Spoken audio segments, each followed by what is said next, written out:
Hi dears, welcome back to our channel. അപ്പോൾ നമ്മുടെ ഇന്നത്തെ വീഡിയോ നമ്മുടെ മെഷീൻ്റെ ഫൂട്ട് എങ്ങനെയാണ് ചേഞ്ച് ചെയ്യുക എന്നുള്ളതാണ്.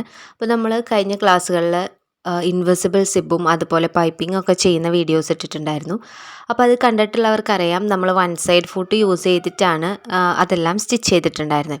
അപ്പോൾ നമ്മൾ നോർമൽ സ്റ്റിച്ച് ചെയ്യുന്ന ഈ ഒരു ഫൂട്ട് ഉണ്ടല്ലോ, ഇതിന് നമുക്ക് ഊരിയെടുക്കാനായിട്ട് പറ്റും. എന്നിട്ട് നമുക്ക് ഇതുപോലെ വൺ സൈഡ് ഫൂട്ട് ഇട്ട് കൊടുക്കാൻ പറ്റും. ഇപ്പോൾ വൺ സൈഡ് ഫൂട്ട് എന്നല്ല, വേറെ ഏത് ടൈപ്പ് ഫൂട്ടാണെങ്കിലും നമുക്കിതുപോലെ ചേഞ്ച് ചെയ്യാൻ പറ്റും.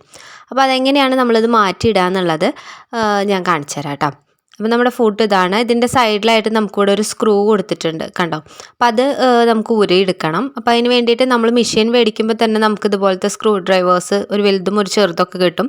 അപ്പോൾ അത് യൂസ് ചെയ്തിട്ട് നമുക്ക് ആ ഒരു സ്ക്രൂവിനെ അഴിച്ചെടുക്കാം. മുഴുവനായിട്ടും അഴിക്കണമെന്നില്ല, ജസ്റ്റ് ഒന്ന് ലൂസാക്കി കഴിഞ്ഞാൽ ആ ഒരു ഫൂട്ട് ഇങ്ങോട്ട് ഊരിയെടുക്കാനായിട്ട് പറ്റും കേട്ടോ. കണ്ടോ, അതുപോലെ ഊരിയെടുക്കുക. ഇനി നമുക്ക് ഏത് ഫൂട്ടാണോ ഇടേണ്ടത് അത് ഇതേപോലെ ഇട്ട് കൊടുക്കുക. അപ്പോൾ നിങ്ങളുടെ കയ്യിൽ ഇതുപോലെ എക്സ്ട്രാ ഫൂട്ടുകൾ ഇല്ല എന്നുണ്ടെങ്കിൽ നമ്മൾ സ്റ്റിച്ചിങ്ങിൻ്റെ ഐറ്റംസൊക്കെ മേടിക്കുന്ന ഷോപ്പിൽ നിങ്ങളുടെ മെഷീൻ ഏതാണോ അത് പറഞ്ഞിട്ട് അതിൻ്റെ ഫൂട്ട് ചോദിച്ച് വാങ്ങിക്കുക. അപ്പോൾ എൻ്റെ ഉള്ളത് ഡബിൾ മെഷീൻ്റെ സിംഗിൾ സൈഡ് ഫൂട്ടാണ് കേട്ടോ.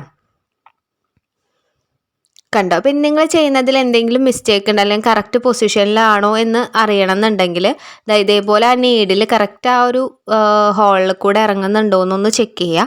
കറക്റ്റായിട്ട് പോകുന്നുണ്ട്, നമ്മുടെ ഫൂട്ടുമ്മ തട്ടുന്നില്ല എന്നുണ്ടെങ്കിൽ നമ്മൾ കറക്റ്റായിട്ടാണ് അത് പ്ലേസ് ചെയ്തിട്ടുള്ളതെന്നാണ്. ഇത് കഴിഞ്ഞിട്ട് ആ സ്ക്രൂവിനെ ഒന്ന് ടൈറ്റ് ചെയ്ത് കൊടുത്തു കഴിഞ്ഞാൽ അതവിടെ ഇരുന്നോളും. ഇപ്പോൾ നമ്മളിങ്ങനെ സിംഗിൾ സൈഡ് ഫൂട്ട്സ് യൂസ് ചെയ്യുന്നത് ഇതുപോലെ നമ്മൾ പറഞ്ഞ പോലെ ഇൻവിസിബിൾ സിബ് അല്ലെങ്കിൽ പൈപ്പിംഗ് ചെയ്യുമ്പോൾ, ദെൻ നമ്മൾ വർക്ക് ചെയ്തിട്ടുള്ള ഡ്രസ്സുകളുടെ നെക്കൊക്കെ ചെയ്യുന്ന സമയത്ത്, സ്ലീവ്സൊക്കെ ചെയ്യുന്ന സമയത്ത്, ഇപ്പോൾ ആരി വർക്കോ എംബ്രോയ്ഡറി ഒക്കെ ചെയ്തിട്ടുണ്ടെങ്കിൽ, എംബ്രോയ്ഡറിക്ക് അധികം കുഴപ്പമുണ്ടാവില്ല. ആരി വർക്കൊക്കെ ചെയ്തിട്ടുണ്ടെങ്കിൽ നമ്മൾ ബീഡ്സും സീക്വൻസൊക്കെ യൂസ് ചെയ്തിട്ടല്ലേ. അപ്പോൾ ആ സമയത്ത് നമുക്ക് ബീഡ്സുമ്മ തട്ടാതെ നെക്കൊക്കെ സ്റ്റിച്ച് ചെയ്തെടുക്കാനൊക്കെ നമ്മൾ സിംഗിൾ സൈഡ് ഫൂട്ട്സാണ് യൂസ് ചെയ്യുക. ഈ വീഡിയോ എല്ലാവർക്കും യൂസ്ഫുൾ ആയിട്ടുണ്ടാവുമെന്ന് വിചാരിക്കുന്നു. വീഡിയോ ഇഷ്ടപ്പെടുകയാണെങ്കിൽ ലൈക്ക് ചെയ്യുക, അതുപോലെ നിങ്ങളുടെ കമൻസ് ഒക്കെ ഒന്ന് അറിയിക്കുക. നമുക്ക് എന്തെങ്കിലും സജഷൻസ് വീഡിയോനെ പറ്റിയിട്ടോ അല്ലെങ്കിൽ ഏതെങ്കിലും വീഡിയോസ് ചെയ്യണം എന്ന സജഷൻസ് ഉണ്ടെങ്കിലൊക്കെ ഒന്ന് കമൻറ്റ് ചെയ്യുക കേട്ടോ. അപ്പോൾ ആദ്യമായിട്ട് കാണുന്ന ആരെങ്കിലും ഉണ്ടെങ്കിൽ നമ്മൾ ചാനലൊന്ന് എടുത്ത് നോക്കി വീഡിയോസൊക്കെ ഒന്ന് കണ്ടിട്ട് ഇഷ്ടപ്പെടുകയാണെങ്കിൽ സബ്സ്ക്രൈബ് ചെയ്ത് സപ്പോർട്ട് ചെയ്യണം. വീണ വിഷ്ണ എന്നുള്ള പേരിൽ നമുക്കൊരു ഇൻസ്റ്റാ പേജും കൂടി ഉണ്ട്. അപ്പോൾ നിങ്ങൾ ചെയ്യുന്ന എന്തെങ്കിലും വർക്കോ നമ്മുടെ ചാനൽ കണ്ടിട്ട് എന്തെങ്കിലും സ്റ്റിച്ച് ചെയ്തതിൻ്റെ ഫോട്ടോസോ അപ്പോൾ അങ്ങനെ എന്തെങ്കിലുമൊക്കെ ഉണ്ടെങ്കിൽ നമ്മുടെ ഇൻസ്റ്റയിലൊന്ന് മെസ്സേജ് ചെയ്യുക എല്ലാവരും. അതുപോലെ തന്നെ ഇൻസ്റ്റ ഒന്ന് ഫോളോ ചെയ്യുക. അപ്പോൾ ഇന്നത്തെ വീഡിയോ ഇത്രയേ ഉള്ളൂ. നമുക്ക് നെക്സ്റ്റ് വീഡിയോയിൽ കാണാം. താങ്ക്